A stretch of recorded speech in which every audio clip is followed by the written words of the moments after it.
नमस्कार दोस्तों, स्वागत है आपका स्टडी फॉर सिविल सर्विसेज में। फ्री वीडियो के लिए चैनल को तुरंत सब्सक्राइब कर लीजिए और नोटिफिकेशन को जरूर ऑन कर लेना। हमारा फ्री वाला टेलीग्राम ये वाला ग्रुप जरूर से जरूर ज्वाइन कर लीजिएगा। टेस्ट को ध्यान से अटेम्प्ट करिए और बताइए कितना स्कोर आपने किया है, कितने सही किए हैं टोटल क्वेश्चन में से। सभी लोग अपना अपना स्कोर जरूर कमेंट करिए। नमस्कार विद्वान साथियों, मैं दुर्गे विश्वकर्मा स्वागत करता हूँ स्टडी एग्जाम्स में। दोस्तों, यह उत्तर प्रदेश विधानसभा के लिए जीएस सीरीज का 12वां वीडियो है। वीडियो शुरू करने से पहले मैं आपको बताना चाहता हूँ हमारे कई पेड ग्रुप चलते हैं। अगर आप इनको लेना चाहते तो इन 2 नंबर पर कॉल कर जानकारी प्राप्त कर सकते हैं। तो दोस्तों, देखते हैं आज के पहला प्रश्न हम लोग। फोर्ब्स के अनुसार दुनिया में सबसे अधिक कमाई करने वाले सेलिब्रिटी में प्रथम स्थान है, वो आपको बताना है। काइली जेनर, अक्षय कुमार, अमिताभ बच्चन या ड्वेन जॉनसन। तो इसका जो सही आंसर है वो ऑप्शन है काइली जेनर। फोर्ब्स के अनुसार जो है दुनिया में सबसे अधिक कमाई करने वाले सेलिब्रिटी में जो प्रथम स्थान दिया गया है वह काइली जेनर को दिया गया है। और यह जो है 23 वर्षीय अमेरिकी हैं और इनकी जो कुल कमाई है वह 40 अरब रुपए है। और इस लिस्ट में जो है एकमात्र भारतीय शामिल है, अक्षय कुमार, जिनकी रैंक जो है वो 52वीं रैंक है सबसे अधिक कमाई करने वाले सेलिब्रिटीज़ में। इसका जो ऑप्शन ए है वह सही है। आज देखते हैं अगला प्रश्न हम लोग।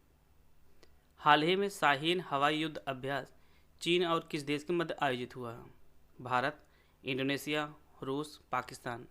तो इसका जो सही आंसर है वो ऑप्शन डी पाकिस्तान। पाकिस्तान और चीन के मध्य जो है शाहीन हवाई युद्ध अभ्यास हुआ है और यह युद्धाभ्यास जो है पाकिस्तान के सिंध प्रांत में हुआ है। इसका जो है यह 9वां आयोजन हुआ है और इसका जो पहला आयोजन हुआ है वह 2011 में पहला आयोजन इसका हुआ था, शाहीन हवाई युद्ध अभ्यास का। इसका जो ऑप्शन डी है वह सही है। आइए देखते हैं अगला प्रश्न हम लोग। देश में चांदी का सबसे ज़्यादा भंडार किस राज्य में है? झारखंड, राजस्थान, आंध्र प्रदेश या कर्नाटक। तो इसका जो सही आंसर है वह ऑप्शन बी राजस्थान में। राजस्थान में जो है चांदी का सबसे ज़्यादा भंडार है। इसका जो ऑप्शन बी है वह सही है। आइए देखते हैं अगला प्रश्न हम लोग। निम्नलिखित कथनों पर विचार करें। आप लोगों के सामने 2 कथन दिया गया है। पहला जो कथन है नागालैंड भारत का सबसे पूर्वी राज्य है। दूसरा जो कथन है म्यांमार की सीमा से लगे भारतीय राज्य अरुणाचल प्रदेश, नागालैंड, मिजोरम और मणिपुर शामिल हैं। इसमें से कौन सा कथन सही है उसके लिए 4 विकल्प दिया गया है। केवल 1, केवल 2, दोनों सही हैं या दोनों गलत हैं। तो इसका जो सही आंसर है वो ऑप्शन बी।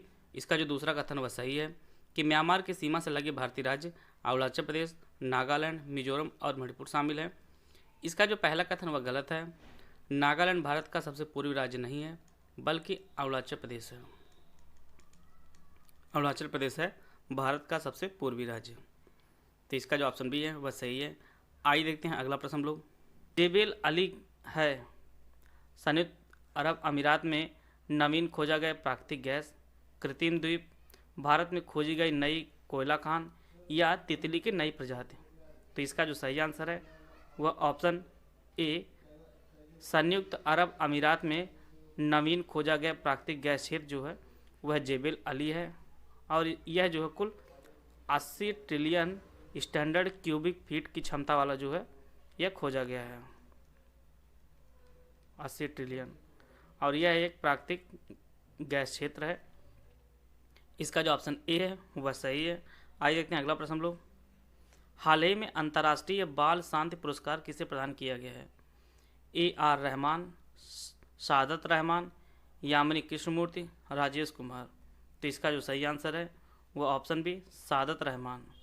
हाल ही में जो है अंतर्राष्ट्रीय बाल शांति पुरस्कार जो है सादत रहमान को दिया गया है और यह जो है साइबर टीन्स के विकसित करने के कारण इन्हें दिया गया है, जो एक मोबाइल एप्लीकेशन है।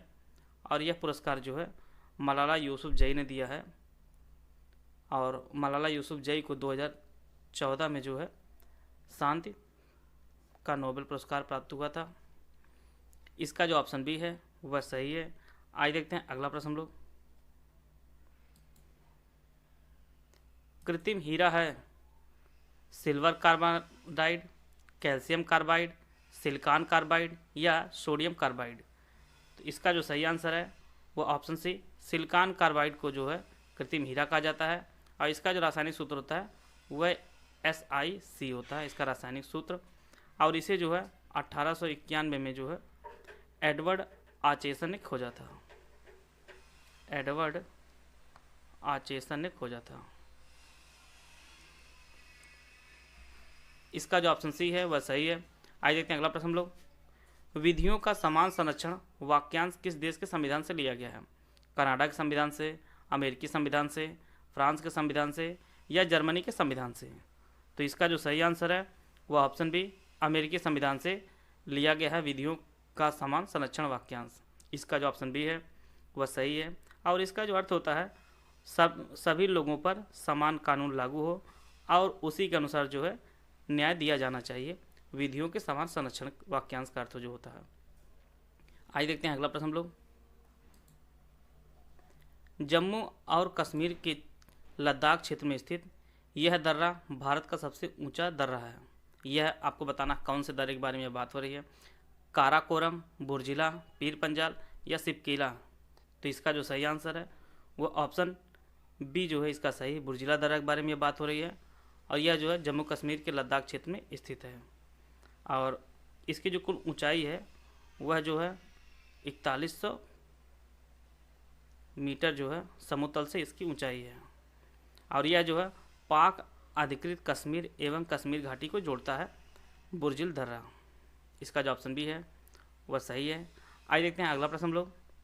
निम्नलिखित में कौन सा एक जोड़ा गलत है वह आपको पहचानना है? बाला फकरम राष्ट्रीय उद्यान मेघालय, माउंट हैरियत राष्ट्रीय उद्यान लक्षद्वीप, जलदापारा राष्ट्रीय उद्यान पश्चिम बंगाल, ओरांग राष्ट्रीय उद्यान असम? तो इसका जो सही आंसर है वो ऑप्शन बी, माउंट हैरियट राष्ट्रीय उद्यान जो है वह लक्षद्वीप में ना होकर यह जो है अंडमान निकोबार में स्थित है। अंडमान निकोबार में स्थित है। बाकी जो है बाला फकरम राष्ट्रीय उद्यान मेघालय में स्थित है, जलदापारा राष्ट्रीय उद्यान पश्चिम बंगाल में स्थित है और ओरांग राष्ट्रीय उद्यान जो है यह असम में स्थित है। आइए देखते हैं अगला प्रश्न हम लोग। विश्व बौद्धिक संपदा दिवस 2020 को मनाया गया है और इसका जो मुख्य विषय था innovate for a green future है। आपको बताना है यह किस तारीख को मनाया गया है? 22 अप्रैल को, 24 अप्रैल को, 26 अप्रैल को या 28 अप्रैल को? तो इसका जो सही आंसर है वो ऑप्शन सी जो है 26 अप्रैल को मनाया गया है विश्व बौद्धिक संपदा दिवस, और जिसकी थीम थी innovate for a green future. इसका जो ऑप्शन सी है वह सही है। आइए देखते हैं अगला प्रश्न हम लोग। निम्नलिखित में कौन सा युग्म सुमेलित नहीं हुआ आपको पहचानना है? वायु प्रदूषण निरोध एवं नियंत्रण अधिनियम 1981, पर्यावरण संरक्षण अधिनियम 1986, वन्य जीव संरक्षण अधिनियम 1973 या जल प्रदूषण निरोध एवं नियंत्रण अधिनियम 1974? तो इसका जो सही आंसर है वह ऑप्शन सी इसका सही आंसर है। वन्य जीव संरक्षण अधिनियम जो है यह सही सुमेलित नहीं है, यह 1973 ना होगा, यह 1972 होगा। अन्य जो है सभी सुमेलित हैं। वायु प्रदूषण निरोध एवं नियंत्रण अधिनियम जो है वह 1981 में पारित हुआ था। पर्यावरण संरक्षण अधिनियम जो है वह 1986 में पारित हुआ था और जल प्रदूषण निरोध एवं नियंत्रण अधिनियम जो है वह 1974 में पारित हुआ था। इस प्रश्न का उत्तर वह ऑप्शन सी सही है। आइए देखते हैं अगला प्रश्न हम लोग। सर्वप्रथम पारिस्थितिकी तंत्र शब्द का प्रयोग किसने किया था? John Beard, I.P. Odum, Ernst Haeckel, Arthur Tansley? तो इसका जो सही आंसर है वो ऑप्शन डी, आर्थर टांसले ने जो है सर्वप्रथम पारिस्थितिकी शब्द का प्रयोग किया था। और यह जो है इन्होंने एक पुस्तक लिखी थी इकोलॉजी 1935 में। इसी में जो है आर्थर टांसले ने जो है सर्वप्रथम पारिस्थितिकी शब्द का प्रयोग किया था। इसका जो ऑप्शन डी है वह सही है। आइए देखते हैं अगला प्रश्न हम लोग। निम्नलिखित कथनों पर विचार करें। आपने सामने दो कथन दिया गया है। पहला जो कथन है 10 डिग्री चैनल अंडमान और निकोबार समूह को अलग करता है। दूसरा जो कथन है पाक जलडमरू मध्य भारत और मालदीव के बीच में है। इसमें से बताना है कौन सा कथन सही है। इसके लिए 4 ऑप्शन दिया गया है। पहला कथन सही है, दूसरा सही है, दोनों सही है या इनमें से कोई नहीं सही है। तो इसका जो सही आंसर है वह ऑप्शन ए जो है, ऑप्शन पहला जो है यह सही है। 10 डिग्री चैनल जो है वह अंडमान निकोबार द्वीप समूह को अलग करता है। दूसरा जो कथन है वह गलत है। पाक जलडमरू मध्य जो है भारत और मालदीव के बीच ना होकर भारत और श्रीलंका के बीच है।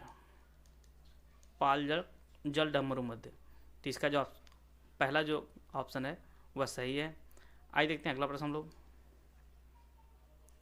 निम्नलिखित में से किस विटामिन की कमी से पेलाग्रा रोग हो जाता है, वो आपको बताना है। Vitamin B3, vitamin B6, vitamin A, vitamin C. तो इसका जो सही आंसर है वो ऑप्शन ए, विटामिन B3 कमी से जो है पेलाग्रा रोग हो जाता है। और इसका जो रासायनिक नाम है वह जो है नियासिन होता है B3 का। यह भी कई बार परीक्षाओं में पूछ लेता है आपकी। नियासिन जो है B3 का होता है और B6 का जो होता है वह पायराडॉक्सिन होता है। पायराडॉक्सिन जो होता है वह B6 का होता है, B3 का नियासिन होता है। इसका जो ऑप्शन ए है वह सही है। आइए देखते हैं अगला प्रश्न हम लोग। मस्तिष्क के किस भाग को संदेश नियंत्रित करने का केंद्र कहा जाता है, थैलेमस, हाइपोथैलेमस, सेरेब्रम, मेडुला। तो इसका जो सही आंसर है वो ऑप्शन सी, सेरेब्रम। सेरेब्रम जो है वह संदेश एकत्रित करने का केंद्र कहा जाता है, सेरेब्रम को। इसका जो ऑप्शन सी है वह सही है। आइए देखते हैं अगला प्रश्न हम लोग। तबकात ए नासरी की जो रचना है वह मिनहाज उस सिराज ने की थी। आपको बताना है यह किस भाषा में लिखा गया है, फारसी, अरबी, संस्कृत या उर्दू। तो इसका जो सही आंसर है वह ऑप्शन ए, फारसी। तबकात ए नासरी जो पुस्तक लिखी गई है वह फारसी में लिखी गई है और इसे जो है मिनहाज उस सिराज ने लिखा है। तो इसका जो ऑप्शन ए है वह सही है। आइए देखते हैं अगला प्रश्न हम लोग। निम्नलिखित में कौन सा या से जोड़े सही सुमेलित नहीं हुआ, आपको पहचानना है। Neutron James Chadwick, proton J Thomson, electron Goldstein. इसके लिए 4 ऑप्शन दिया गया है, केवल 1, केवल 2, केवल 3 या केवल 2 या 3। तो इसका जो सही आंसर है वो ऑप्शन डी, केवल 2 और 3 जो है सही सुमेलित नहीं है। जो पहला वह सुमेलित है कि न्यूट्रॉन जो खोज है वह जेम्स चैडविक ने की थी और इलेक्ट्रॉन की जो खोज है वह जो है थॉमसन ने की थी, जे थॉमसन ने की थी। और प्रोटॉन की जो खोज है वह जो गोल्डस्टीन ने की थी। यह एनसीईआरटी के अनुसार जो है गोल्डस्टीन माना जाता है और यही सही है। आप लोगों की परीक्षा में अगर यह प्रश्न आता है तो आप लोग गोल्डस्टीन करिएगा। आइए देखते हैं अगला प्रश्न लोग। अन्यथा जो है कई किताबों में जो लिखा गया है वहाँ पे आपको रदरफोर्ड मिलेगा, लेकिन एनसीईआरटी रदरफोर्ड को नहीं मानती है, वह गोल्डस्टीन को मानती है। तो इसलिए हमारा जो उत्तर होगा वह गोल्डस्टीन होगा कि प्रोटॉन की खोज के लिए। आइए देखते हैं अगला प्रश्न लोग। भारतीय राष्ट्रीय कांग्रेस का पहला अधिवेशन 28 दिसंबर 1885 में हुआ था। इस अधिवेशन में कुल कितने प्रतिनिधियों ने भाग लिया था, वो आपको बताना है। 52, 62, 72 या 102। तो इसका जो सही आंसर है वो ऑप्शन सी, 72। भारतीय राष्ट्रीय कांग्रेस का पहला अधिवेशन 28 दिसंबर 1885 को हुआ था और यह जो है बम्बई के गोकुल तेजपाल संस्कृत कॉलेज में हुआ था और इसके जो अध्यक्ष थे वो WC बनर्जी जी थे, इसके प्रथम अध्यक्ष थे। और इस टाइम जो है भारत के जो गवर्नर थे वह लॉर्ड डफरिन थे। यह भी कई बार परीक्षा में पूछा गया है कि जब कांग्रेस का गठन हुआ था उस टाइम भारत के गवर्नर जनरल कौन थे, तो डफरिन थे उस टाइम। इसका जो ऑप्शन सी है वह सही है। आइए देखते हैं अगला प्रश्न हम लोग। महावीर स्वामी की मृत्यु के पश्चात जैन संघ का प्रथम अध्यक्ष कौन बना, भद्रबाहु, जमाल, सुधर्मन या स्थूलभद्र। तो इसका जो सही आंसर है वो ऑप्शन सी, सुधर्मन। महावीर स्वामी की मृत्यु के बाद जो है जैन सभा का प्रथम जो अध्यक्ष बने थे वह सुधर्मन बना था और इसने जो है अध्यक्ष के रूप में 22 साल तक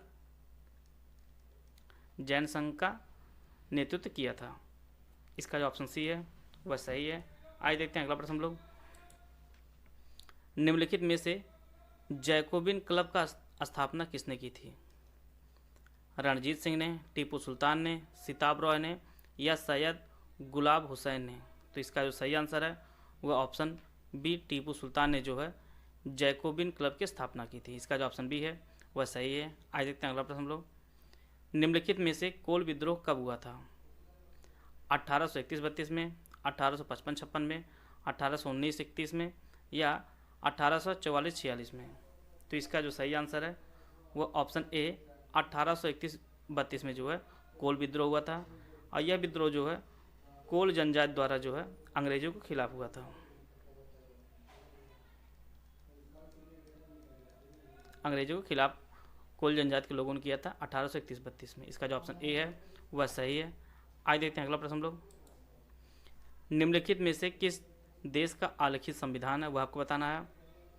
भारत, अमेरिका, ब्रिटेन या रूस। तो इसका जो सही आंसर है वह ऑप्शन सी ब्रिटेन का। ब्रिटेन का जो संविधान है वह आलिखित है। इसका जो ऑप्शन सी है वह सही है। आइए देखते हैं अगला प्रश्न हम लोग। स्वतंत्र भारत का पहला मंत्रिमंडल में सदस्य और धारित विभाग के संबंध में कौन सा जोड़ा सही नहीं है, वह आपको बताना है। जगजीवन राम श्रम, सरदार बलदेव सिंह रक्षा, जॉन मथाई वाणिज्य, रफ़ी अहमद किदवई संचार। तो इसका जो सही आंसर है वो ऑप्शन सी, यह जो है सही सुमिलित नहीं है। जॉन मथाई जो थे वह रेलवे और परिवहन के मंत्री थे। रेलवे और परिवहन के मंत्री जो है जॉन मथाई थे। बाकी सभी जो सुमिलित हैं। जगजीवन राम जो है वह श्रम विभाग के थे, सरदार बलदेव सिंह जो है रक्षा विभाग के थे, और रफ़ी अहमद किदवई जो है वह संचार विभाग के थे। आइए देखते हैं अगला प्रश्न हम लोग।